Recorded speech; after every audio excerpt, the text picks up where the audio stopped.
목사님께서 아이의 곁이 되어라는 제목으로 말씀 강론하실 때 많은 은혜 받으시기 바랍니다.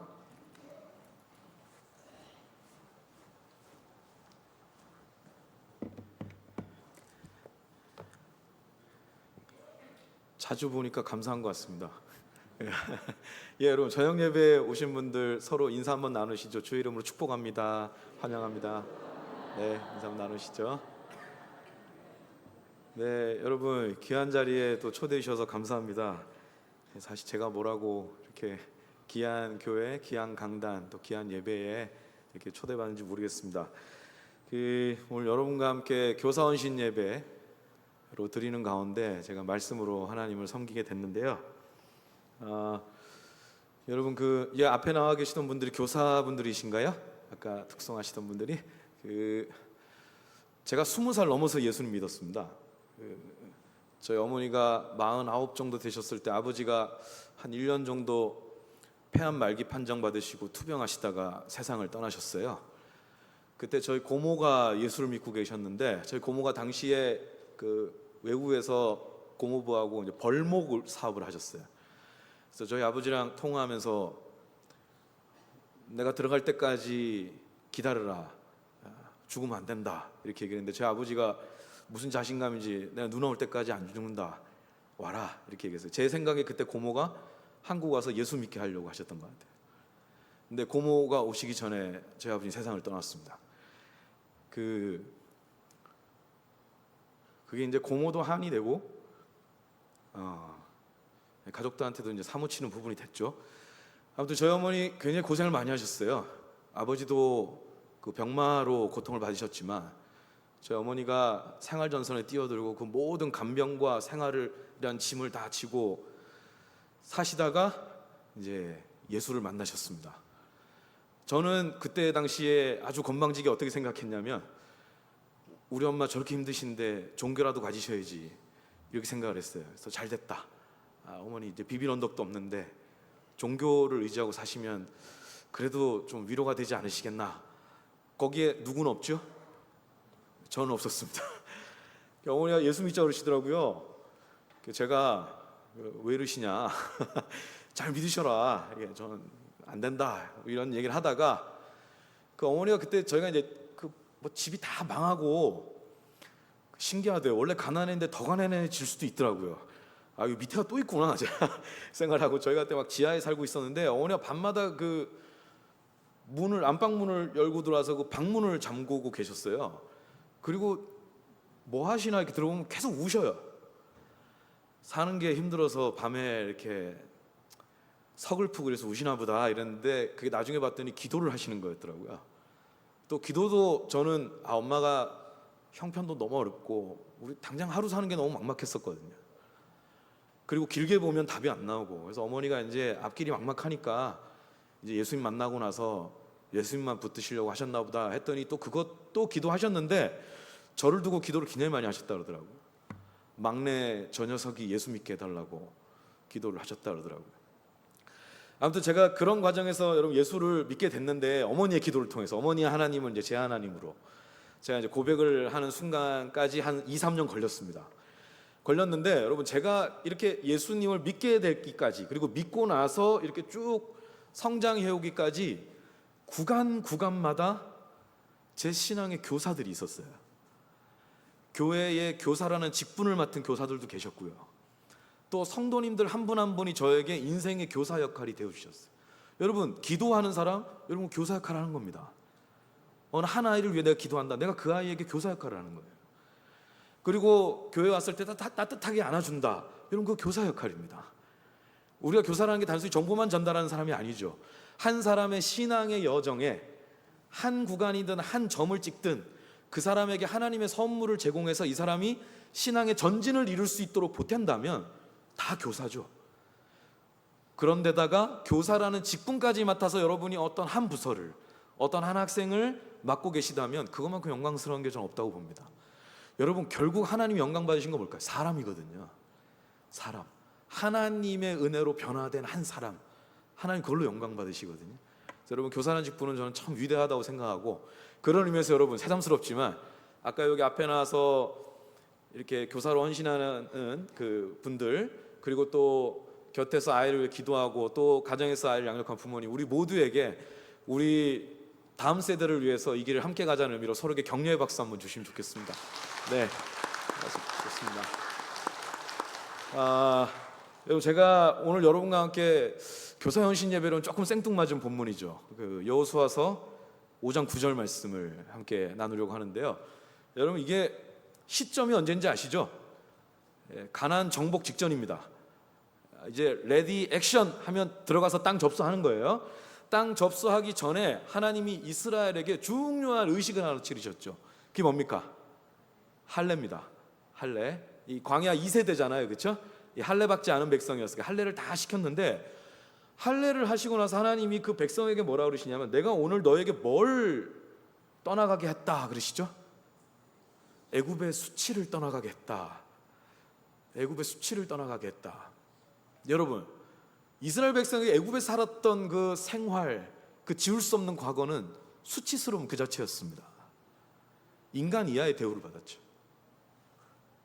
떨쳐내고 싶어도 떨쳐낼 수 없는 삶의 오점이고 상처고, 그리고 여러분, 우리 그런 거 있잖아요. 두고두고 나를 괴롭히는 기억 같은 거 있죠. 여러분, 그런 게 이스라엘의 애굽이에요. 애굽. 그 애굽이라는 그 운명, 애굽이라는 그 공간, 애굽이라는 그 족쇄, 여러분, 저거는 신약 성도인 우리에게 보면 저건 뭡니까? 세상이에요. 세상. 그러니까 속성으로서의 세상, 하나님을 모르는, 하나님께 저항하는, 하나님을 모욕하는, 부정하는 등등으로 이루어진 그 속성을 가진 세상을 얘기하는 겁니다. 여러분, 그런 데서 우리가 겪는 모든 수치를 하나님은 어떻게 하기를 원하시느냐? 치유하고 지워버리길 원하십니다. 이게 하나님의 뜻이에요. 하나님의 의지예요. 여러분, 저는 특별히 저 구절에 대해서 우리가 좀 생각해 보면 좋겠다 싶은데, 화면 한번 넘겨주실까요? 여러분, 하나님이 저 말씀하실 때는 또 문화를 배경에 두고 있어요. 요거 알아두시면 성경 읽을 때 유익합니다. 구약을 읽으실 때든 신약을 읽으실 때든, 여러분, 우리가 성경으로 접하는 이 신구약 백성들의 문화적 배경 뒤에는 그 저게 주로 있다고 보시면 돼요. 이게 세세하게 제가 설명드리긴 좀 어렵고, 그냥 굵직하게 볼 때 저게 있다고 보면 돼요. 명예와 수치의 문화.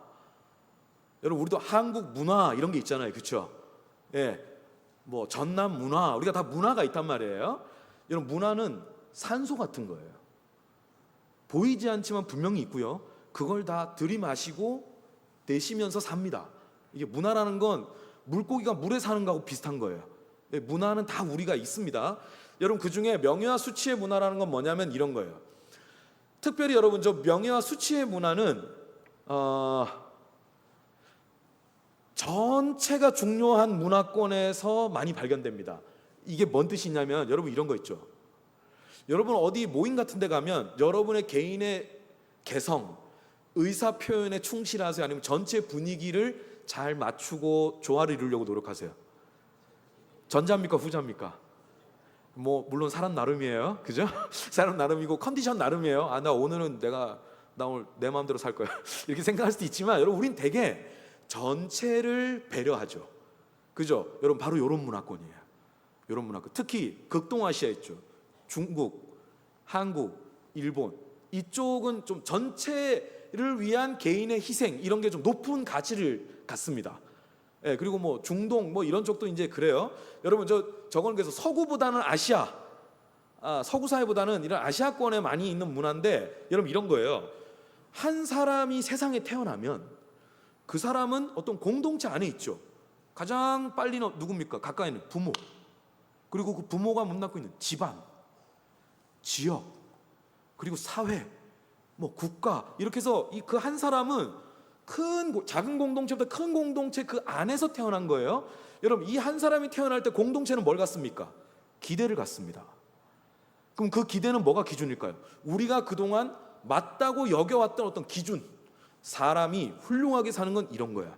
여러분, 요즘에는 그런 얘기 잘 안 하는데, 여기 50대 이상, 60대 이상 성도님들께서 어릴 때 입신양명 이런 얘기 많이 안 들으셨습니까? 여러분, 사람이 한 번 살더라도 어떻게 살아야 됩니까? 이름을 한번 날리고 예? 한번 뜻을 멋지게 펼치고 이런 게 뜻있게 사는 거라고 생각했어요. 바로 이런 거예요. 공동체 기대가 있는 거예요. 지금 제가 그게 옳다고 얘기한 게 아닙니다. 오해하시면 안 돼요. 그런 문화 안에 있다는 거예요. 그러니까 여러분, 한 사람이 태어나면 그 문화권 안에서 구체적인 사람들의 기대를 받게 돼요. 여러분, 그 기대에 잘 부응하면 저 둘 중에 뭘 얻을까요? 명예를 얻습니다. 야, 제발아, 제발.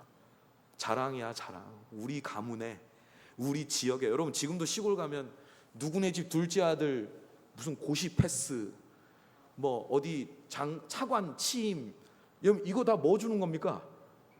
명예를 주는 거예요. 명예를, 상을 주는 거예요. 일종의 공동체에서 그 사람을 높여주는 거예요. 여러분, 그래서 명예를 주는데, 만약에 그 기대치에 미달하면 어떻게 될까요? 뭘 얻을까요? 수치를 얻습니다. 예, 수치를 얻습니다. 여러분, 저게 우리로 치면은 한번 얼굴 날리고 마는 그 정도 아닙니다. 여러분, 고대 사회에선 명예를 얻지 못하고 수치를 얻는 사람이 되잖아요. 그 사람 사회적으로 매장되는 겁니다. 사회적 생명이 끝나는 거예요. 그 사람은 이제 더 이상 기대 안 하고 살아야 돼요. 여러분, 이런 게 그 한 사람에게 얼마나 큰 비참함을 주고 자기감을 주는지 모릅니다. 자, 그런 문화권 안에서 살아가는 사람에게 가장 강력한 훈육은 무슨 훈육이냐? 넘겨주실래요? 수치심을 자극하는 훈육 기법입니다. 수치심을 자극하는 훈육 기법. 여러분, 수치심을 자극하는 훈육 기법이라는 게 뭐냐면, 저게 초대교회 성도들도 많이 겪던 거예요. 한번 예를 들어 볼까요? 넘겨주시면, 여러분, 우리가 보통 초대교회 하면은 그 사람들의 영광이 뭘로 생각납니까? 우리 그 신앙의 선조들, 초대교회 분들의 그 신앙의 영광은 뭡니까? 순교 아니에요? 내가 목숨을 내놓을지언정 믿음 안 판다. 내가 내 목을 내놓을지언정 예수 이름 팔지 않는다. 이런 게 어찌 보면 초대교회의 그 피 흘림의 역사, 그리고 그 위에서 교회 역사가 쫙 뻗어나간 거잖아요, 그죠? 근데 여러분, 그게 있는데요, 순교에 해당하지 않는 대부분의 성도들은요, 저 괴롭힘이 제일 실제적이었습니다. 여러분, 목에 칼을 대진 않아요. 근데 어떻게 하느냐? 아주 집요하게 괴롭히는 거예요. 보이게 보이지 않게 차별하고요, 조소하고요, 소외주고요, 소외시키고요, 그리고 불이익 주고. 여러분, 우리도 그런 거 있지 않으세요? 이렇게 같이 대화하고 있다가, 우리 목포교회는 절 모릅니다. 그냥 예를 드는 거예요. 가상의 사람들 예를 드는 거예요. 잠깐 자리 비었다 딱 들어오는데 사람들이 내가 들어오는 거 보더니, 야, 온다. 이렇게 하고 모른 척 딱 있는 거예요. 여러분, 그때 유쾌하세요? 유쾌하지 않으시죠? 여러분, 사회적 시선, 다른 사람들이 나를 지금 어떻게 대우하고 있고 어떤 눈초리로 보고 있고 나를 어떤 사람으로 평가하고 있는지는 되게 중요한 거예요. 저는 명예와 수치의 문화 안에서는 되게 중요한 거예요. 그러니까 여러분, 저런 식으로 불이익을 얻었습니다. 그걸 잘 표현해 주는 게 뭐냐? 다음 넘겨주실래요? 여러분, 베드로전서 1장 17절 같이 읽겠습니다. 시작. 너희가 나그네로 있을 때를 두려움으로 지내라. 여러분, 성도들을 뭐라고 표현합니까? 나그네. 여러분, 저기서 말하는 나그네는 시적인 표현일까요? 아니면 실제적인 표현일까요?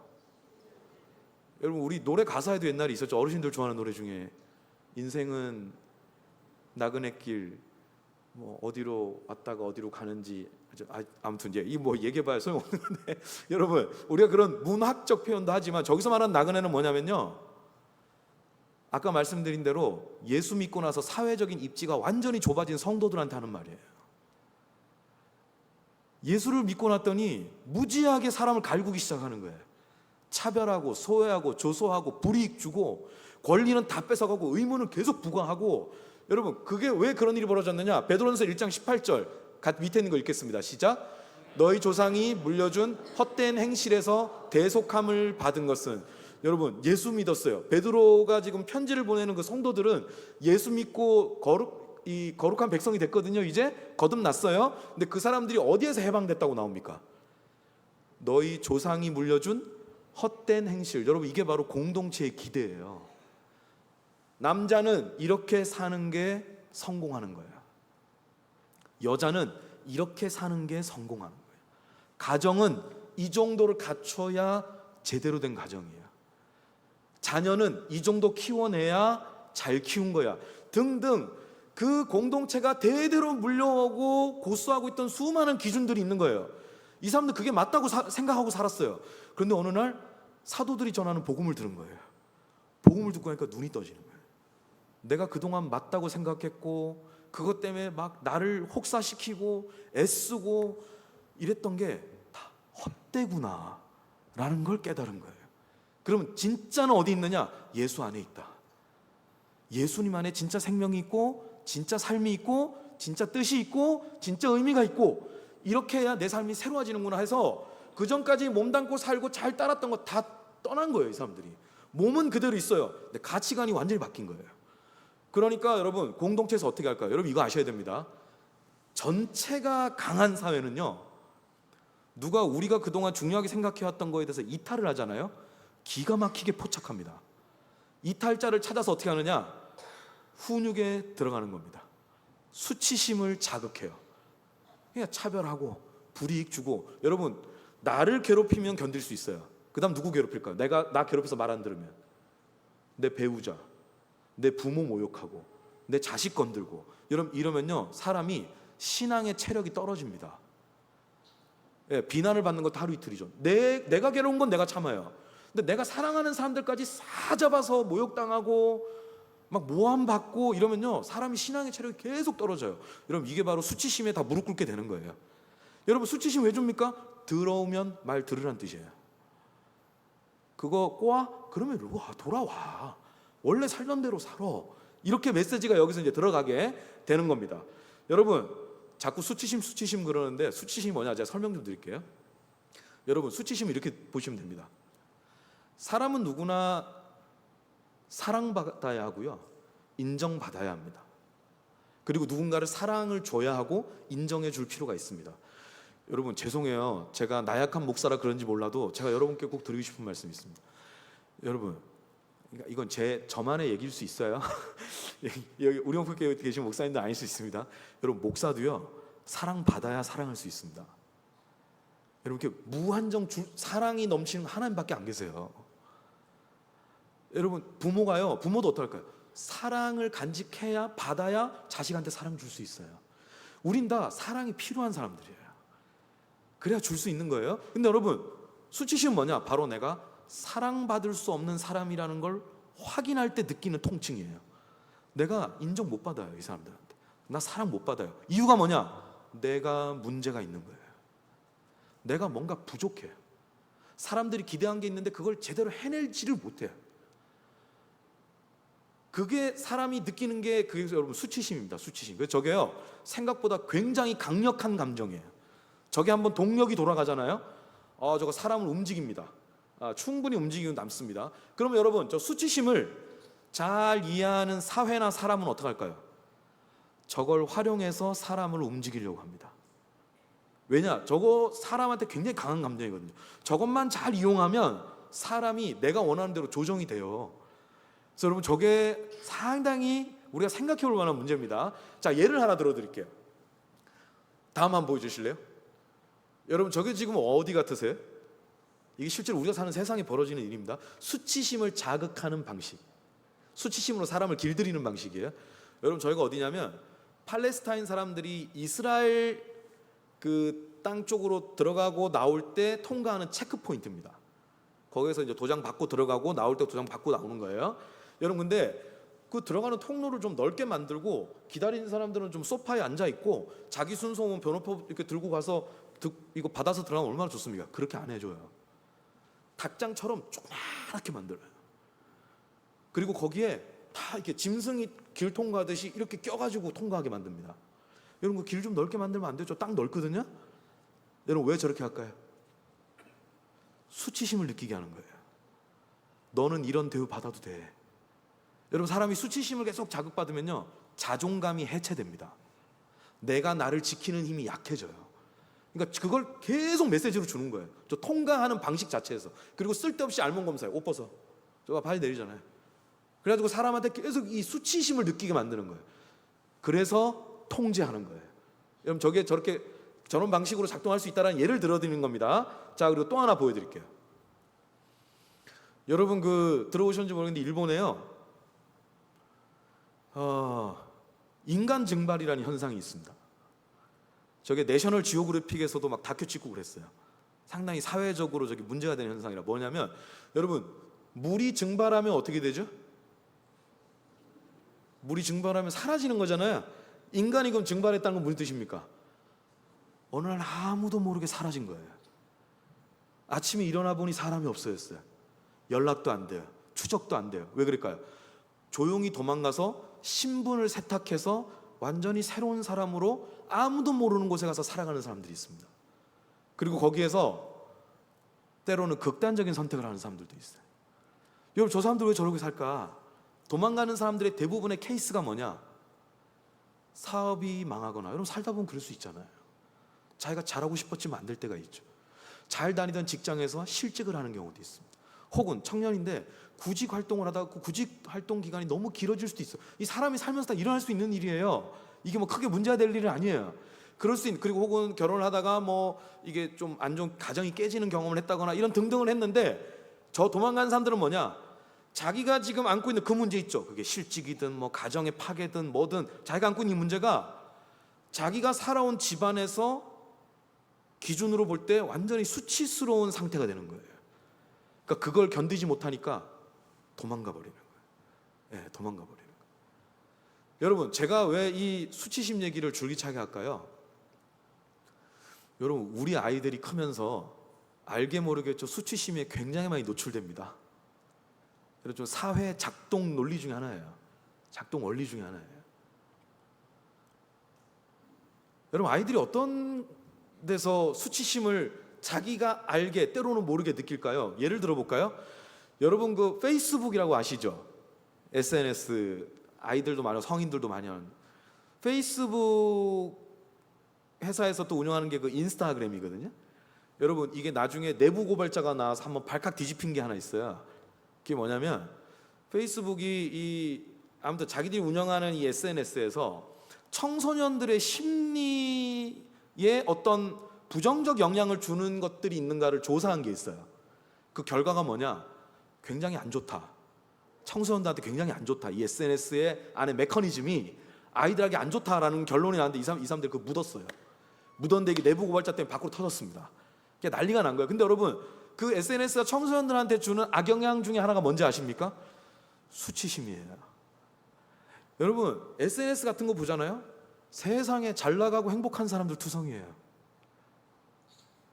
어쩜 이렇게 행복하게 사는지, 맛있는 음식 먹는 모습, 좋은 데 가서 노는 모습, 막 이런 거 하거든요. 여러분, 근데 그 사람들 실제로 24시간 360일 그렇게 행복할까요? 그렇지 않아요. 그런데 그런 걸 보여주고 싶은 욕구를 해소하는 곳이 그 SNS거든요. 근데 여러분, 애들이 보세요. 그런 걸 보면서 행복한 모습, 뭐 잘 나가는 애들, 이런 거 딱 보면서 그 다음 느끼는 게 뭘까요? 야, 이 사람들 참 대단하네. 그 다음 느끼는 게 뭘까요? 나는 왜 이런가? 여러분, 외모도 똑같습니다. 그 SNS 보면, 야, 어떻게 사람이 이런 외모를 가졌지? 싶은 사람들이 있거든요. 여러분, 그거 보면서 아이들은 또 뭘 생각할까요? 그렇지 못한 나. 여러분, 저는 40대 중반의 가장입니다. 여러분, 이게 나이별로 다 트렌드가 있어요. 40대 중반의 가장들은 SNS에 주로 뭐 보내는지 아세요? 그 막 주말에 가가지고 막 멋진 데서 고급 막 호캉스 하고, 여러분 오해하지 마세요. 그런 거 제가 지금 뭐 다 뭐라 하는 게 아닙니다. 근데 그게 기준이 되는 게 문제예요.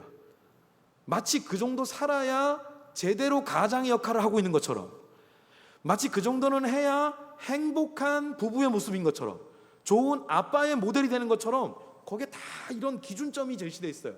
그걸 볼 때마다 뭘 느끼느냐? 그렇지 못한 나, 그렇지 못한 우리 부부, 그렇지 못한 우리 애들, 이런 게 다 느껴지는 거예요.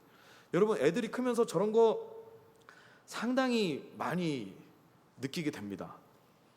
특히 여러분, 우리나라는 결정적으로 무슨 문제가 있죠? 입시 경쟁. 입시 경쟁. 저는 현실이라 받아들이고는 살아요. 애들한테 이거 다 부정하라고 말 못하겠습니다. 뭐 목사인데도 믿음이 없어서 그런지. 왜냐하면 이게 현실이 너무 잔인해요. 여러분, 우리는요, 애들 대학 들어갈 때요, 전국 1등부터 꼴찌까지 줄 한번 딱 세우고 찬물을 착 끼얹고 사회에 진출시킵니다. 그리고 그게 평생 가게 만들어요. 나중에 이 사회생활에 10년을 하고 20년을 30년 해도 물어보는 게 뭐죠? 그게 너 대학 어디 나왔냐? 이 사람이 지금 얼만큼 성실하게 살았고 그동안 뭘 애써왔고 이런 거 아무 소용 없어요. 그냥 그거 하나로 끝나는 거예요. 여러분 죄송합니다. 제가 너무 싸잡았나요? 근데 여러분 이거요 절대 영향이 적지 않습니다. 여러분 제가 아는 교수님이 있어요. 지방대 교수님인데 여러분 그 지방대학에 다니는 친구들의 그 무기력과 패배감은 말로 설명하기가 어렵대요. 여러분 그 친구 거기 가서도 그냥 자기 소신대로 생활하면 되거든요. 공부하고 싶은 거 하고 배우고 싶은 거 배우고 거기서 또 캠퍼스에서 예수의 증인으로 살고 이러면 되거든요. 근데 여러분 그걸 못해요. 대부분. 왜 그럴까요? 난 이미 인서울을 못했다는 거예요. 여러분 이게 뭡니까? 사회가 그 아이에게 자극하는 수치심이에요. 넌 이미 그거 한 번으로 실패한 거야. 큰 실패했어. 앞으로 복구하기 어려울걸? 여러분 이 메시지를 애들이 다 내면화해서 살게 됩니다. 좋은 대학 갈 사람이면 가도 좋아요. 근데 여러분 거기 못 가도 인생 안 끝납니다. 두 번째 기회가 있는 사회가 좋은 사회예요. 사람이 진짜 자기가 하고 싶은 게 나중에 생각날 수도 있거든요. 자기가 뭔가 생기는 뜻이 나중에 생길 수도 있다고요. 근데 우리는 어떤 딱 같은 시점에 여기에서 승부를 내야 운명이 갈라지는 거예요. 여러분 이런 사회에 그 관문을 통과하려고 막 올라가고 있는 애들이요 이미 마음속에 크고 작은 수치심을 다 안고 살고 있습니다. 여러분 아까 하나님이 애굽의 수치를 어떻게 한다 그러셨죠? 떠나가게 하겠다. 여러분 교회가 해야 될 일이 뭘까요? 아이들이 그런 세상적 기준에 의한 수치심을 겪을 때 그 수치심을 치유해 줘야 됩니다. 그 수치심의 노예가 되지 않게 해야 됩니다. 이게 우리가 해야 할 일이다. 그럼 여러분 이 수치심을 우리가 어떻게 다뤄야 될까? 제가 한번 예를 들어 볼게요. 넘겨주시겠어요? 여러분 저거는 한 번 더 넘겨주십시오. 여러분 수치심을 느끼는 친구들 그건 어른이든 아이든 구분 없어요. 여러분 수치심을 느끼는 사람이 보이는 행위 양식이 있어요. 그래서 여러분 저런 걸 한번 들어보시고 뭐 제가 깊은 조회는 없습니다만 그래도 제가 그동안 겪은 몇 가지 얕은 경험으로 그리고 제가 좀 배운 걸로 여러분께 전달을 드리면 여러분 그거 한번 들어보시고요. 아, 우리 애가 보였던 저 행동의 뿌리가 난 그냥 문제라고만 생각했는데 그 문제 행동의 뿌리가 수치심일 수도 있겠구나 라는 거 한번 해석해 줄 필요가 있어요. 여러분. 그러면 대응이 바뀌겠죠. 여러분 이 도피 혹은 공격이 수치심을 느끼는 사람한테 나타나는 큰 두 축입니다. 여러분 저 도피는 뭐가 있냐면요 심리적 도피도 있고 물리적 도피도 있어요. 심리적 도피가 뭘까요? 수치심을 한번 느끼면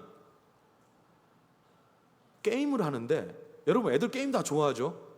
게임 안 좋아하는 애들 거의 없습니다. 그러니까 우리 애가 게임 좋아해서 걱정이세요? 대한민국 거의 평균이에요. 애들 게임 거의 다 좋아합니다. 근데 문제는 뭐죠? 그걸 이제 얼마큼 조절하는 능력을 키울 거냐? 약속을 하고 그 약속을 지킬 거냐? 여러분 이 훈련이 같이 병행되는 게 중요한 거죠. 근데 여러분 그런 수준이 아니라 수치심을 한번 느끼면요 거의 이건 생활이 거의 페인이 되다시피 게임에 몰입하는 애들이 있어요. 여러분 그거는 심리적 도피일 수 있습니다. 이건 뭐 거의 생활이 안 될 정도니까. 예. 여러분 그러면 그 뿌리에 수치심이 있을 수 있는 거예요. 물리적 도피는 뭘까요? 잠수 타요. 잠수 타요. 한 번이 아니에요. 뭔가 문제가 생기고 자기가 수치심을 느끼는 순간이 오면 애가 사라져버려요. 연락이 안 돼요. 여러분 이거는 뭐 청소년, 청년, 뭐 작년 거의 비슷하게 나타날 수 있는 거예요. 그럼 반대로는요. 공격성이 나타날 수도 있습니다. 나로 하여금 수치심을 느끼게 만든 사람에게 막 공격적으로 반응하는 거예요. 혹은 그 사람에겐 감히 반응하지 못하고 내가 막 이 속에서 끓어오르는 이 수치심, 나를 막 아프게 하는 이 수치심을 덜어내기 위해서 만만한 사람이 있죠. 동생한테. 그럼 갑자기 자기 거슬리게 한 사람한테 그냥 막 쏟아내는 거예요. 공격성. 근데 여러분 이 공격성은 외부로 나가는 공격성이에요. 공격성이 안으로 들어올 수도 있습니다. 여러분 사람이 참 희한한 존재 같지 않습니까? 가끔씩 통증을 덜어내기 위해서 또 다른 고통을 만드는 게 사람이에요, 여러분. 그래서 여러분 우리가 뭐가 있죠? 자해라는 게 있죠.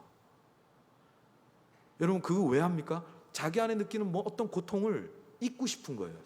그러니까 다른 고통을 주는 거예요, 자기한테. 여러분 저 공격성이 자기 안으로 들어온 친구들은 심리적으로 한다면 자기를 막 비하합니다. 아, 등신. 맨날 이런 욕이나 먹고. 여러분 이런 식으로 자기를 막 깎아내려요. 또 자기한테 물리적 폭력을 가하는 친구들도 있어요. 자기한테 스스로 벌을 주는 거죠. 굉장히 마음 아픈 일 아닙니까? 여러분 이게 저게 나타날 수 있는 양식이에요. 제가 제 예를 하나 들어드릴게요. 그래야 부담 없이 들으실 것 같아요. 여러분 제가 그 아버지가 돌아가시기 전에 저희 학교에서 좀 일이 한번 있었어요. 뭐냐면 그때 아버지가 사업하다가 한번 크게 망하셨는데, 저희 아버지가 그 사업하다가 어려우셔서, 그러니까 제가 지금 나이 돼서 저희 아버지 생각하잖아요. 마음이 참 짠해요. 아버지도 진짜 잘 살아보고 싶으셨던 것 같은데, 아버지도 진짜 한번 잘해보고 싶었던 것 같은데 그게 아버지 안 됐어요. 터전도 없었고 이게 뭐가 잘 안 됐어요. 늘 선택도 별로였고. 근데 여러분 아버지가 한번 사업이 크게 망해가지고 어려움에 처함은 저희 아버지 특징이 뭐냐? 저 둘 중에 저희 아버지 특기는 도피예요. 도피. 잠수를 타버려요. 예, 밖으로 안 나와요. 그러면 그걸 이제 어머니나 뭐 이런 분들이 그걸 대신해서 이제 대응을 하고 그랬는데, 아무튼 그 제가 집도 꿀꿀하고 학교 가서 가뜩이나 공부도 하기 싫은데 공부하기 싫은 이유도 생겼고, 쉬는 시간에 앉아가지고 집 꼴이 왜 이러냐 맨날 이러고 있거든요. 근데 누가 저한테 이렇게 오더니 밖에서 본 아저씨가 저를 찾는데요. 나가봤어요. 나가니까 처음 보는 사람인데 누군지 알 것 같아요. 저희 아버지한테 빚 받으러 온 사람이에요. 저희 아버지가 돈을 안 갚으니까 수소문을 하다가 아들내미가 어느 학교 다닌다는 얘기를 듣고 오신 거예요. 저를 만나면 아버지가 나타나겠지 생각을 했던 것 같아요. 지금 생각하면 그분도 절박했지 않았을까. 근데 그 당시에는 거기까지 생각이 안 미치더라고요. 나이도 어린데 뭐 어떻게 그렇게 생각합니까? 와가지고 뭐 아버지 뭐 연락이 왜 안 되냐, 어디 있냐, 저도 모른다 막 이러니까 이 아저씨가 안 되겠다 생각이 들었는지 막 험한 말을 하기 시작하더라고요. 언성도 좀 높아지고 굳이 제가 들을 이유가 없는 얘기를 막 하시더라고요. 근데 처음에는 그 아저씨가 기분이 나빴거든요. 근데 여러분 제가 어느 순간부터 그 아저씨의 말도 안 들리고 그 아저씨의 모습도 눈에 잘 안 들어와요. 왜냐하면 제 주위에 애들이 다 모였어요. 이 언성이 높아지니까 창문에서 내다보고 애들 막 둘러싸고 구경하고, 제가 그 다음부터는요 지켜보는 아이들의 시선이 저를 압도해버려요. 기분이 정말 어땠냐면요, 교복을 입고 있는데 교복을 벗고 있는 것 같아요. 여러분 이게 뭐죠? 이게 수치심이에요. 이런 게 수치심이 한 종류입니다. 땅으로 꺼질 방도도 없고 하늘로 날아갈 방도도 없고 그냥 견디는 거예요. 언제 끝나나 언제 끝나나 언제 끝나나. 끝났어요. 겨우 끝났어요. 이제 끝났구나 싶었는데 하늘이 무너지는 얘기를 하시더라고요. 며칠 안에 니네 아버지 안 나타나면 내가 학교 한 번 더 오려고 그런다. 제가 그때 딱 무슨 생각이 들었냐면, 오늘 학교에서 나가서 터미널로 가서, 집에 안 가고 터미널로 가서 제일 멀리 갈 수 있는 차표를 하나 끊어야겠다. 그리고 도망가서 이 짓을 안 당해야 되겠다. 여러분 둘 중에 뭡니까? 도피 혹은 공격? 도피죠. 도망가는 거예요. 그러니까 여러분 수치심을 느끼는 사람한테 저 도피나 공격은요 정말 자연스러운 선택지예요. 저게 뭐 이렇게 크게 특별하게 내가 도피해야지 공격해야지 이게 아닙니다. 생존하기 위해서 본능적으로 저쪽을 선택해요. 이 성향에 따라 상황에 따라서 어느 쪽으로 치닫느냐의 차이가 있을 뿐입니다. 근데 여러분 그렇게 그냥 도망가면 되잖아요. 가방 메고. 그냥 천상 모범생이에요. 학교하고 터미널 가야지 이런 말도 안 되는 생각을 했습니다. 그래서 학교 마칠 때까지 딱 학교에 있었는데 그날 또 방송을 탔어요. 제가 울고 싶은 사람 뺨을 때리는 날이었는데 제가 사립고등학교를 다녔거든요. 수업료 미납자 그래가지고 또 이상범 이름 또 방송 탔어요. 사무실로 오라 하더라고요. 갔더니 왜 돈 안 내고 학교 다니냐고, 도둑이냐고 막. 오늘 그냥 나를 보내는구나, 그래 내가 가줄게 이렇게 생각하고 이제 나왔습니다. 제가요 그날 제 교실이 아직도 기억납니다. 2층이었거든요. 그 2층 계단이 정말 높게 느껴지더라고요. 길었어요. 너무 긴 하루였어요. 아무튼 그렇게 가서 교실 이게 올라가는데 저를 지켜보던 후배 애들하고 눈이 마주쳤어요. 속에서 갑자기 막 뜨거운 게 확 올라오더라고요. 구경 났냐고, 뭘 구경하냐고 가서 막 한번 해대고 싶더라고요. 그러진 않았어요. 근데 제 지금 안에 솟아오르는 것 저 둘 중에 하나 뭐죠? 공격성이죠. 그러니까 여러분 뭔지 아시겠어요? 제가 이 설명드리려고 그러는 거예요. 제가 무슨 뭐 이게 뭐 좋은 무용담이라고 말씀드리겠습니까? 그러니까 여러분 아이한테 우리 애가 혹 우리 교회에서 애가 왜 이렇게 공격성이 강하지? 할 때는요, 단순히 애가 폭력적인 애가 아니라 그 뿌리에 수치심이 장기간 자리 잡고 고착화돼서 나오는 폭력성일 수도 있습니다. 혹은 애가 너무 회피형이에요. 심리적으로나 물리적으로나 계속 도피를 해요, 애가. 여러분, 그러면 그 뿌리도 수치심일 수 있는 거예요.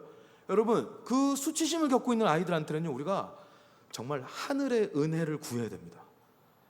예수님의 보혈이 이 아이의 수치심을 치유해 주기를, 예수님의 사랑이 이 아이의 수치심을 치유해 주기를 여러분 이제 기도해야 됩니다. 우리가 그런 걸 이제 돕자고 제가 이런 말씀을 드리는데, 그러면 구체적으로 어떻게 할 거냐? 제가 오늘 제목을 아이들의 곁이 되어라고 했는데 제가 오늘 두 가지 크게 말씀드리고 마칠까 합니다. 자, 첫 번째, 곁에 공동체가 돼줄 필요가 있습니다. 교사라는 직분을 맡은 분들뿐만 아니라 우리 공동체 자체가 아이들에게 곁이 되어줄 필요가 있습니다. 그 수치심에 시달리는 아이들에게. 여러분, 사람은 보통 어디에서 힘을 얻냐면 내 편이 있을 때 힘을 얻습니다. 여러분, 이 자체는 나쁜 게 아니에요. 여러분, 복음이 뭐죠? 복음은 여러분 다른 식으로 표현하잖아요. 이런 겁니다. 하나님이 내 편이 되어주신 거예요.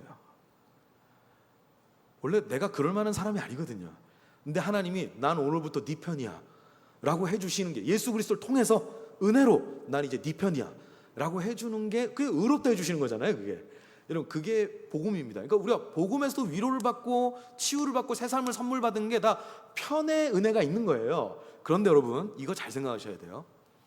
누구나 다 편이 필요합니다. 그런데 편에만 머물러 있으면 사람이 성장하지 않습니다. 그러니까 우리가 애들한테 편 들어줄 필요가 있어요. 엄마는 네 편이다. 아빠 네 편인 거 알지? 야, 선생님은 네 편이다. 여러분, 이런 메시지 주셔야 돼요. 주셔야 되는데 거기에만 머물러 있으면 굉장히 아쉬움이 큽니다.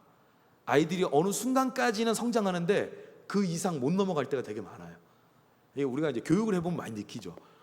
여러분, 이게 편의 극단적 사례가 있는데 용서하고 들어주세요. 이런 사례가 있죠. 예전에 몇 년 전에 서울 모 지역에서 자살 사이트에서 만난 한 4-5명의 사람이 서로 유서 쓰고 서로 조용히 세상 떠날 수 있게 도와준 케이스가 있었습니다. 여러분, 이게 뭐죠? 편의 극단적 사례. 그러니까 나는 무조건 네 편이라는 거야. 네가 하는 걸 지지해주고 너의 입장을 나는 지지할 거고 네가 그걸 하도록 난 돕겠다. 여러분, 편이어도 편 들어줄 게 있고 아닌 게 있잖아요. 그 다 편 들어주면 됩니까? 파괴적인 결정이에요. 이렇게 하면 애가 망해. 이렇게 하면 얘가 무너지는 거예요. 여러분, 근데도 편 들어주는 게 맞아요? 여러분, 아니죠. 아니죠. 그래서 여러분, 우리가 어디로 가야 되느냐? 편이 되되 편을 넘어서 곁이 되어줄 필요가 있습니다. 곁이 되어줘라. 저는 이 얘기를 꼭 드리고 싶어요. 여러분, 제가 아까 뭐 고등학교 때 그런 얘기 했지만 제가 그날요, 저의 딱 결론은 하나였어요. 오늘 학교 마치고 터미널 가서 표 끊고 가장 멀리 가서 난 잠수 타고 이제 내 마음대로 살 거다, 이 생각을 했어요. 여러분, 그때 제 제일 친한 애가 짝꿍이었거든요. 얘한테 제가 계획을 얘기했어요. 그러니까 얘가 저한테 대박, 완전 좋은데? 야, 같이 가자. 그 좋은 거 혼자 하려고? 같이 가자. 표 끊고 같이 뜨면 여러분, 이건 편이에요, 곁이에요? 이건 편이에요, 편. 그러면 여러분, 편이 돼 곁이 되려면 어떻게 될까요? 야, 나 같아도 도망간다. 근데 야, 엄마 생각 좀 해라. 야, 너 집에 안 가면 엄마 사시겠냐? 여러분, 이게 편이 되되 곁이 되는 거예요. 여러분, 이해되십니까? 그 사람이 왜 그런 생각하고 왜 그럴 수밖에 없는지 충분히 이해하는 거예요. 한 번 더 헤아려 보고 또 헤아려 보는 거예요. 근데 여러분, 그런다면 어떻게 하죠? 그렇지만 그렇다고 해서 그런 결정을 하면 우리는 악순환에 빠지는 거예요. 더 좋은 선택이 있을 수 있잖아. 더 나은 결정이 있지 않나? 야, 그거 한번 해보고 안 됐을 때 그렇게 하자. 여러분, 이렇게 해줄 줄 알아야 되는 거예요. 이해되십니까? 예, 그래서 우린 다 누구나 편을 원하지만 여러분, 편이 되되 분별해주는 사람이 돼요. 그게 곁이에요, 곁. 여러분, 로마서 12장 2절 같이 읽겠습니다. 시작. 너희는 이 세대를 본받지 말고 오직 마음을 새롭게 함으로 변화를 받아 하나님의 선하시고 기뻐하시고 온전하신 뜻이 무엇인지 분별하도록 하라. 여러분, 사도 바울 서신을 읽어보면 사도 바울은요, 종말의 시대를 사는 백성들, 여러분 종말이 언제입니까? 예수님 오시기 한 일주일 전? 그게 종말입니까, 여러분? 여러분, 성경적 종말론은 뭡니까? 우리 개혁주의적인 종말론은 뭡니까? 예수님의 초림부터 예수님의 재림, 이 사이가 종말이죠. 그러면 여러분, 저 편지를 쓴 사도 바울은 어떤 시대를 산 겁니까? 종말 시대를 산 거죠. 마틴 루터는요, 종말을 산 거죠. 존 칼빈은요, 종말을 산 거죠. 저와 여러분은요, 우린 종말을 사고 있는 거예요. 여러분, 종말을 살아가는 성도들에게는 치열한 영적 싸움이 있어요. 우리가 신앙생활 제대로 해보려고 하잖아요. 무조건 저항이 옵니다. 우리 안팎으로. 여러분, 그냥 있으면 싸움 안 일어나요. 내가 오늘부터 예수 한번 제대로 밀어버리라, 내가 그동안 밀어놨던 이 순종의 숙제를 한번 풀어버리라 라고 하면 은혜도 크지만 시험도 큽니다. 우린 그 치열한 영적 전투 가운데 있는 거예요. 우리를 어떻게든 낙오시키려는 세력이 있어요. 그런데 그런 세력을 꺾고도 남을 하나님의 은혜가 우리를 계속 붙잡아 주는 거예요. 그래서 우리가 그걸 의지해서 가는 거죠. 여러분, 그래서 영적 싸움을 치르는데 그 치열한 영적 싸움을 사도 바울은 제가 볼 때 매우 자주 어디에 딱 설정하느냐? 분별의 싸움. 분별의 싸움. 여러분, 제가 결혼할 때 저희 처가 쪽에서 반대가 많았습니다. 그때는 서러운데 지금 생각해보면 저라도 반대할 것 같아요. 예. 그때 보니까 이제 왜 반대하는지 들어보니까 종합해서 세 가지예요. 첫 번째, 뭐 돈이 없다, 뭐 미래가 없다, 그리고 머리도 없다, 뭐 이렇게 해가지고 지금 이게 산무 뭐 이런 식인 것 같아요. 그래가지고 아니 뭐 다 없으면 인물이라도 있어야 될 거 아니냐고, 그것도 없다 이런 얘기가 있어. 반 농담처럼 그런 얘기가 있었는데, 여러분 그때요, 제가 한번 저희 아내 쪽 만나가지고 처형 만나가지고 이제 좀 저희 결혼 잘할 수 있게 좀 도와주세요 막 이런 얘기를 했어요. 그러니까 저희 처형이 저 굉장히 잘해주거든요. 근데 그때 당시만 해도 잘해주지만 싸늘했어요. 그게 제일 무섭습니다. 사람을 대놓고 냉정하게 대하면 싫어하는구나 이러는데 웃어요. 분명히 웃고 있어요. 상냥한데 싸늘해요. 이게 절대 뚫리지 않을 것 같은 느낌이 들거든요. 그럴 때는 그래서 이거는 합격점을 못 받겠구나 이런 생각이 드는데, 저한테 물어보더라고요. 아니 그래, 결혼하고 싶은 건 알겠어. 뭐 먹고 살려고 그러냐 그러더라고요. 뭐 계획이 있냐 이러더라고요. 제가 거짓말을 도저히 못하겠더라고요. 왜냐면 뻔히 다 아는데 어떻게 거짓말을 합니까? 그리고 뭐 모르셔도 거짓말을 해서 결혼을 할 수는 없으니 제가 가만히 있다 이런 얘기를 했어요. 제가 예수님이 저 사랑하시는 게 제 재산입니다. 제가 지금까지 그렇게 살았고 저 앞으로도 그렇게 살 것 같습니다 라고 얘기를 했어요. 그러니까 처형이 야 그래도 이놈이 딴 건 없어도 믿음은 있네, 배짱 좋다 이렇게 생각 안 하시고 눈빛이요, 그래 이러더라고요. 그게 어떤 뜻입니까? 여러분? 야 우리 집안에 미친놈 들어온다, 거의 이런 반응이었어요. 어떻게 이런 무모한 말을 할 수가 있나. 제가 그래도 그렇게 얘기를 했어요. 여러분, 아무튼 그런 과정을 다 겪을 때마다 저희 아내와 저는 분별해야 했어요. 뭘 분별할까요? 야 니네 아무리 봐도 무리수다 결혼하지 말아라고 하는 이 말이 하나님 인도하신 가운데 있는지, 그래 그 말이 맞아, 우리 준비된 게 없지, 그럼에도 불구하고 우리가 사랑하고 만나고 결혼하는 게 하나님이 기뻐하시는 바야 라고 하는 이 생각이 하나님 인도하신 가운데 있는지 뭘 해야 됩니까? 분별. 여러분, 인생은 분별의 연속이에요. 크고 작을 뿐이에요. 그리고 때로는 아주 사소한 분별인데 인생의 결정적 무언가가 될 때도 있어요. 여러분, 신앙생활 할 때 항상 뭘 해야 된다고요? 분별해야 됩니다. 애들 교육할 때도 똑같아요. 난 네 편이야. 하지만 속으로 생각하셔야 돼요. 하지만 내가 너에게 가장 좋은 게 뭔지 항상 분별해서 널 도와줄게. 그리고 결국에 네가 그런 걸 분별하는 사람이 되도록 내가 도울 거야 라고 하는 교육적 의지를 가지셔야 돼요. 의지를. 너를 분별하는 사람으로 내가 성장시키리라. 선과 악을 분별할 뿐만 아니라 선을 택하더라도 더 좋은 선을, 더 나은 것을, 하나님이 선하시고 기뻐하시고 온전하신 뜻에 더 부합하는 것을 기뻐하고 취할 수 있는 사람이 되도록 분별하는 은혜가 있도록 내가 널 도울게.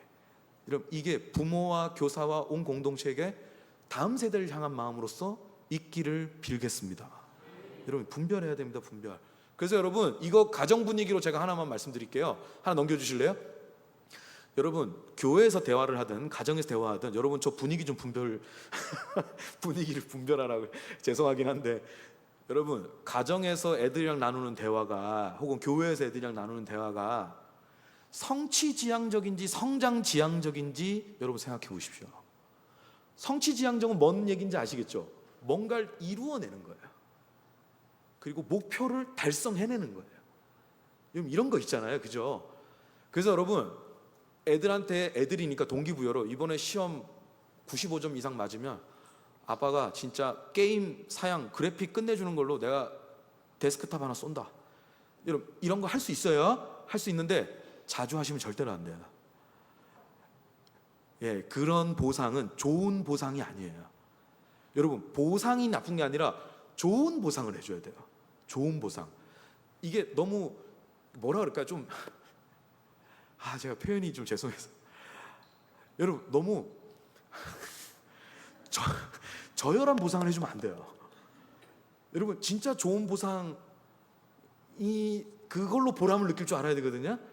예, 그래서 여러분 이 너무 이렇게 성취, 목표 달성을 너무 중요하게 생각한 나머지 너무 아이들에게 이렇게 좀 특히 이렇게 이런 자본주의적 보상 이게 막 손에 잡히는 막 이런 걸로만 너무 보상을 여러분 설정하는 건 아니 한 번씩 하셔요. 근데 그게 습성이 되는 건 안 좋아요. 습성이 되는 거. 그리고 더 떠나서 여러분 대화 분위기 자체가 우리 엄마 아빠는 이런 게 중요하다고 딱 떠오를 때는 성취보다 성장이어야 합니다.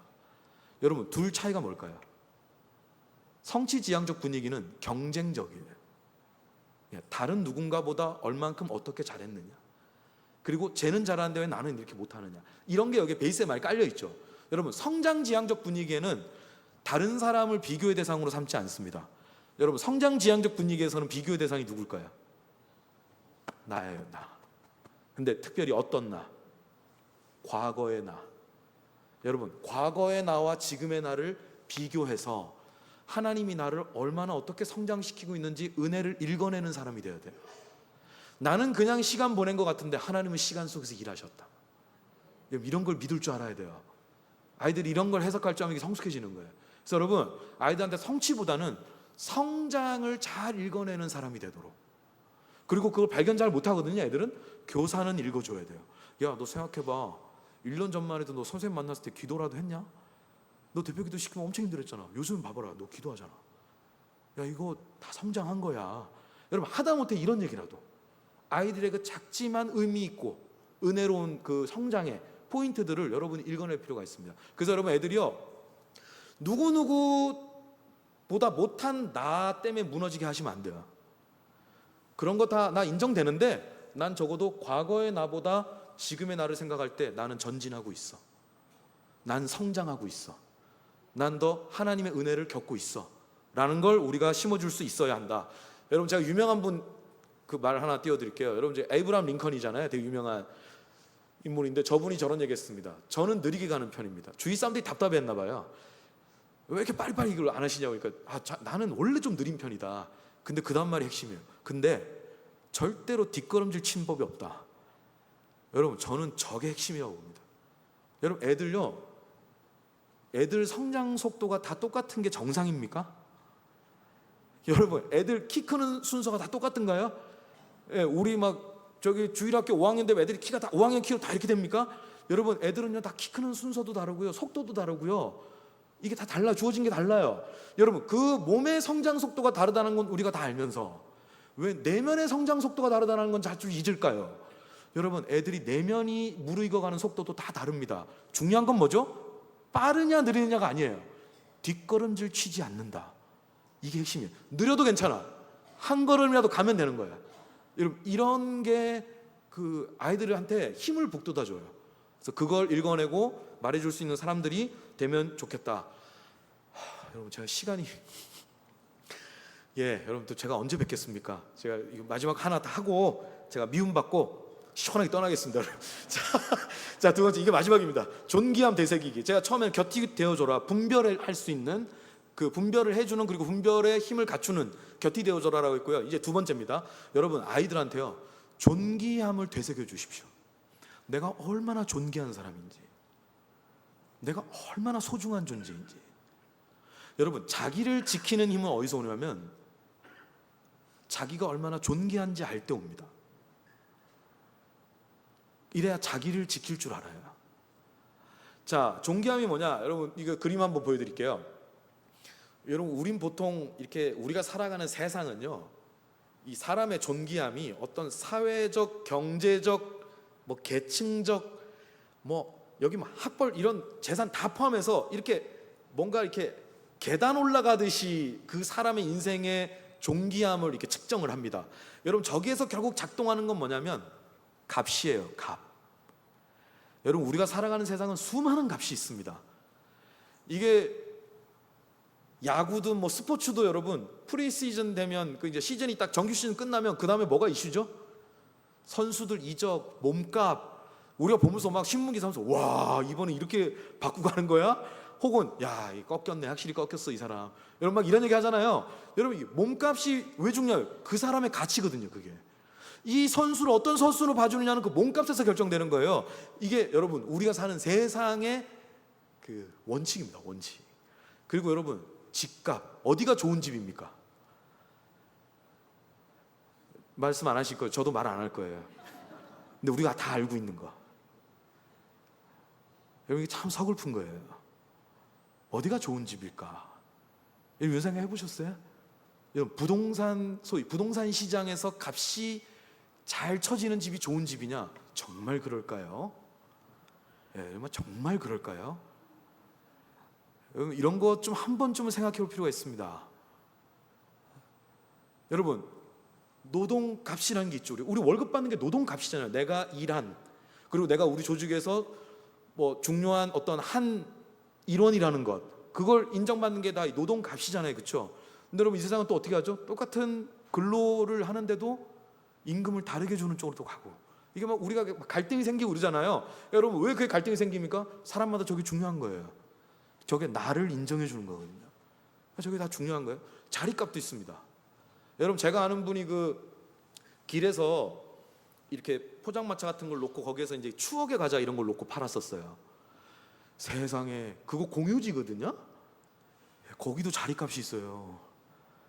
그거 자리값 얻어서 그분 하셨고요. 이분 나갈 때 그 자리값 받고 나갔어요. 그러니까 여러분, 이게 다 값이에요. 여러분, 우리가 사는 세상은요, 값의 세상이에요. 다 값입니다. 얼마짜리냐는 거예요. 그 사람이든 그 사물이든 뭐든 그게 얼마짜리냐는 거예요. 이게 다 우리가 살아가는 세상이다 해도 과언이 아닌데, 성경에서는 저 값을 얘기할까요, 안 할까요? 합니다. 하나님의 은혜를 값으로 얘기합니다. 성경에서는. 로마서 3장 24절 읽겠습니다. 시작. 그리스도 예수 안에 있는 성량으로 말미암아 하나님의 은혜로 값없이 의롭다 하심을 얻은 자 되었느니라. 아멘. 여러분, 하나님의 은혜로 우리가 하나님께 의롭다함을 얻었어요. 근데 그게 얼마래요?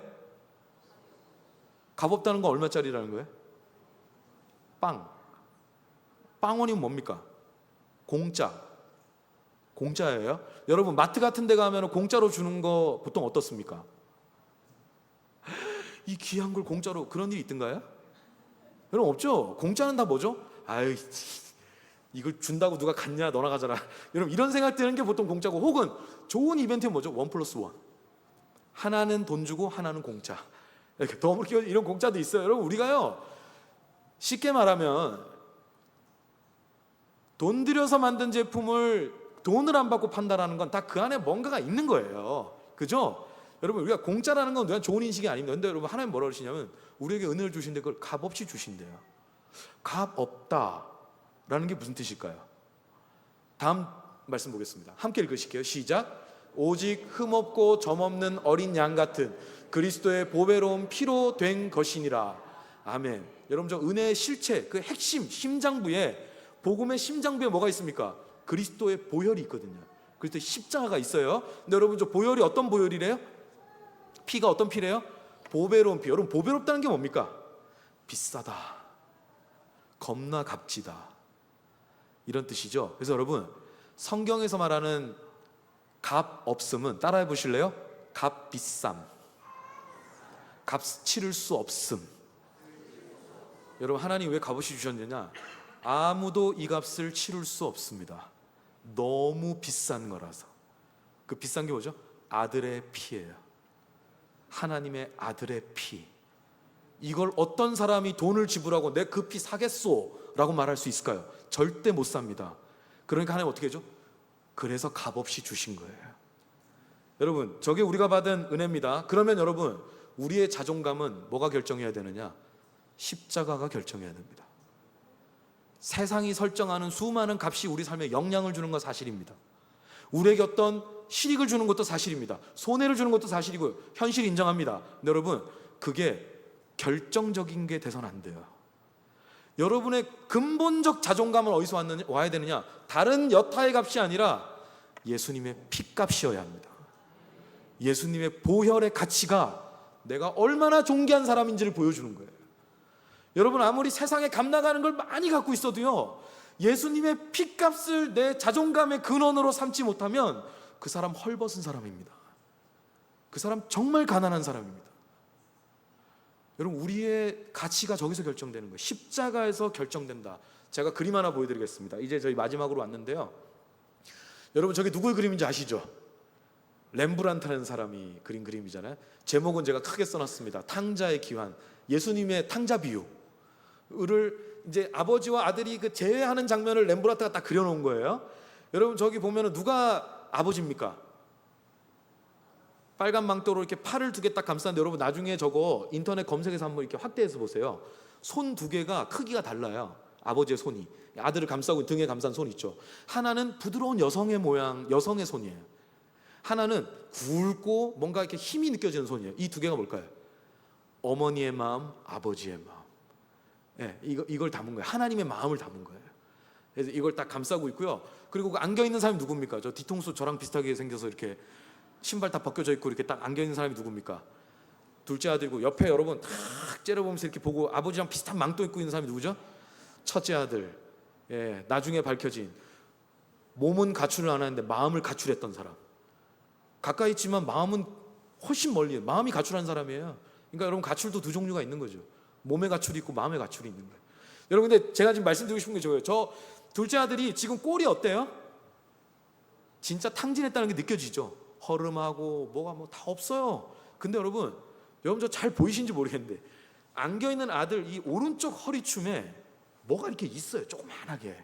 이것도 나중에 확대해서 보십시오. 그게 뭐냐면 단검이에요. 단검. 이게 짧은 칼 있죠. 여러분, 저건 성경에 나오는 겁니까? 안 나오는 거? 아, 감사합니다.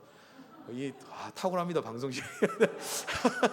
여러분, 이 단검은 성경에 나옵니까? 안 나옵니까? 둘째 아들이 단검을 찾더라 이런 말 없잖아요. 저건 여러분 렘브란트가 그냥 추가한 거예요. 렘브란트 시대 때는 단검을 누가 갖고 있느냐? 아버지의 상속자가 갖고 있었답니다. 렘브란트가 저 단검을 여기에 딱 채운 이유가 뭘까요? 여러분, 둘째 아들이요 다 팔아먹었잖아요. 나중에 돼지랑 겸상했잖아요. 예, 여러분, 이건 그냥 인간이길 포기했고 뭐 자존심, 정체성 다 버린 거예요. 그냥 오늘 하루만 내가 안 굶고 살 수 있으면 되는, 그냥 그 정도까지 간 거예요. 다 탕진했는데 렘브란트의 그림상에서는 뭘 안 팔아먹었어요? 단검을 안 팔아먹었어요. 여러분, 저 칼 팔면 돈 되거든요. 근데 칼을 안 팔았다고 지금 렘브란트에 표현한 거예요. 저게 뭘 얘기해 줄까요? 많이 힘들고 가진 거 없고 자존심도 많이 구겼는데 하나는 지킨 거예요. 나한테는 아버지가 있다. 내가 돌아갈 때 날 맞아주시는 아버지가 있다. 라는 영적인 마지막 자존심은 딱 간직하고 있었던 거예요. 이것마저는 내가 팔아먹을 수 없다 라고 생각한 거예요. 여러분, 제가 저 그림 왜 보여드렸을까요? 여러분, 삶이 아무리 힘들어도 여러분의 마지막 영적 단검을 차고 계셔야 됩니다. 나에겐 그리스도의 피가 있다. 예수님이 날 위해 대신 피 흘리셨다. 그게 내 자존심이고 자존감이다. 여러분, 하나님의 아들이 대신 죽은 사람이 저와 여러분입니다. 여러분, 그것만큼 우리가 존귀한 사람이다, 소중한 사람이다라는 걸 일깨워주는 증거가 없습니다. 하나님 저 사랑하세요? 보여주세요. 하나님은 십자가를 보여주십니다. 내가 널 위해 아들을 내놨잖아. 이것만큼 확실한 게 어딨냐? 너를 향한 내 사랑은 변하지 않는다. 나는 너를 위해 아끼는 것이 없다. 여러분, 이게 우리가 마지막 지킬 영적 단검이어야 하고요, 여러분 저걸 아이들에게 착용시켜 줘야 합니다. 사람마다 다 부족한 게 있거든요. 괜찮아, 다 잘할 필요 없어. 뭐 하나만 기억하면 되느냐? 네가 예수님의 피 덕분에 얼마나 소중한 존재인지만 기억해. 다 잃어버려도 그건 잃어버리지 마. 다 까먹어도 그건 명심해. 여러분, 아이들 이 허리띠에 영적 단검을 채워주시는 저와 여러분 되시길 주님의 이름으로 축원드리겠습니다. 마지막 구절 한 번 더 읽고 마치겠습니다. 여러분, 오늘의 구절이었죠. 함께 읽겠습니다. 여호와께서 여호수아에게 이르시되 내가 오늘 애굽의 수치를 너희에게 떠나가게 하였다 하셨으므로 그곳 이름을 길갈이라 하느니라. 아멘. 여러분, 여러분이 아이들과 함께 지내는 그곳이 길갈이 되시기를 축원드립니다. 하나님이 우리 아이들의 마음속에 세상이 심어준 그 수치심을 우리의 하나님의 은혜를 힘입은 우리의 수고와 헌신과 기도를 통해서 하나님이 그 세상의 수치를 다 떠나가게 하시기를, 그래서 우리가 함께 길갈에서 노래하는 그런 백성이 되기를 주님의 이름으로 축원드립니다. 감사합니다.